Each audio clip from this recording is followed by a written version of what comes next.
Assalamualaikum warahmatullahi wabarakatuh.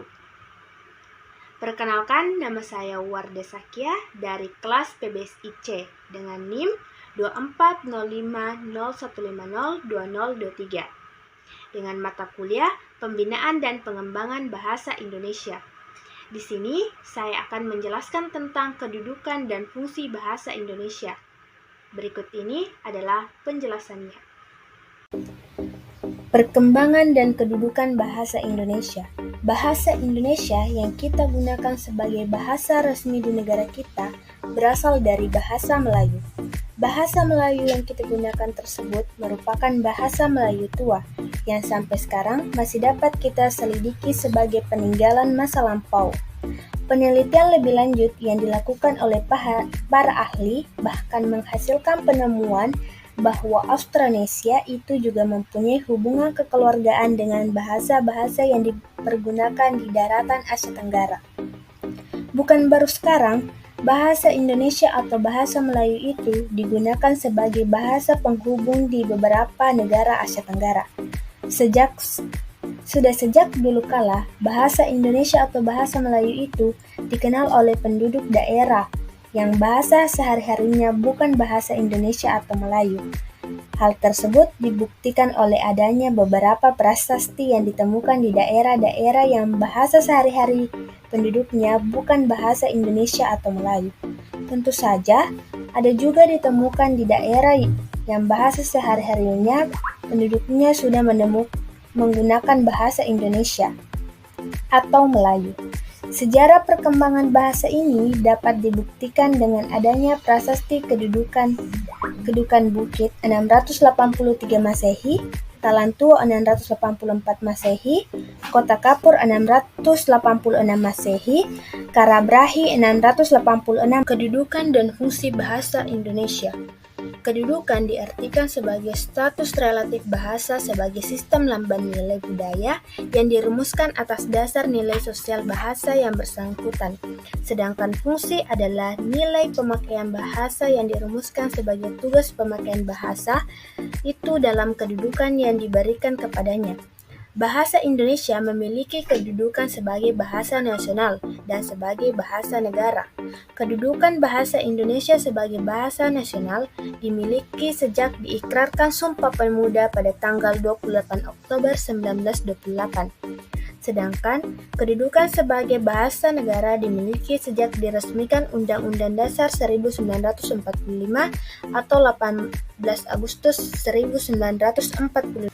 Bahasa Indonesia sebagai bahasa nasional. Salah satu kedudukan bahasa Indonesia adalah sebagai bahasa nasional. Kedudukan sebagai bahasa nasional tersebut dimiliki oleh bahasa Indonesia sejak dicetuskannya Sumpah Pemuda pada tanggal 28 Oktober 1928. Kedudukan ini dimungkinkan oleh kenyataan bahwa bahasa Melayu yang mendasari bahasa Indonesia telah dipakai sebagai lingua franca selama berabad-abad sebelumnya di seluruh kawasan tanah air kita. Dan ternyata di dalam masyarakat kita tidak terjadi persaingan bahasa, yaitu persaingan di antara bahasa daerah yang satu dan bahasa daerah yang lain untuk mencapai kedudukan sebagai bahasa nasional.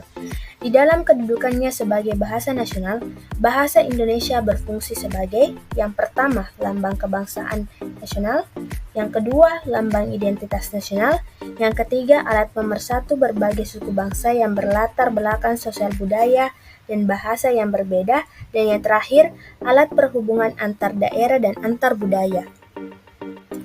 Bahasa Indonesia sebagai bahasa negara. Selain kedudukan sebagai bahasa nasional, bahasa Indonesia juga berkedudukan sebagai bahasa negara. Sesuai dengan ketentuan yang tertera di dalam Undang-Undang Dasar 1945, di dalam kedudukan sebagai bahasa negara, bahasa Indonesia berfungsi sebagai yang pertama, bahasa resmi negara, yang kedua, bahasa pengantar di dalam dunia pendidikan, yang ketiga, alat perhubungan dalam tingkat nasional untuk kepentingan perencanaan dan pelaksanaan pembangunan nasional serta kepentingan pemerintah, dan yang terakhir, alat pengembangan kebudayaan, ilmu pengetahuan, dan teknologi. Salah satu fungsi bahasa Indonesia di dalam kedudukannya sebagai bahasa negara adalah pemakaiannya sebagai bahasa resmi kenegaraan. Di dalam hubungan dengan fungsi ini, bahasa Indonesia dipakai di dalam segala upacara, peristiwa, dan kegiatan kenegaraan baik secara lisan maupun dalam bentuk tulisan. Bahasa Indonesia dalam ilmu pengetahuan dan teknologi. Ilmu pengetahuan di Indonesia masih tertinggal jika dibandingkan dengan di Inggris. Perkembangan bahasa Inggris seimbang dengan perkembangan ilmu pengetahuannya. Hal tersebut disebabkan buku-buku yang dipergunakan untuk memperkenalkan ilmu pengetahuan dan teknologi menggunakan bahasa Inggris. Keadaan tersebut tidak sebaik pada bahasa Indonesia. Bahasa Indonesia selalu ketinggalan. Perkembangannya tak selaju perkembangan budaya bangsanya. Oleh sebab itu, walaupun bahasa Indonesia sudah berperan sebagai alat persatuan, tetapi belum dapat berperan sebagai pengantar ilmu pengetahuan. Penyebarluasan ilmu pengetahuan dan teknologi modern serta manfaat yang dapat diberikan ilmu pengetahuan dan teknologi tersebut dapat dilakukan baik melalui penulisan maupun penerjemahan buku-buku teks serta penyajian pelajaran di lembaga-lembaga pendidikan yang dilaksanakan dengan mempergunakan bahasa Indonesia.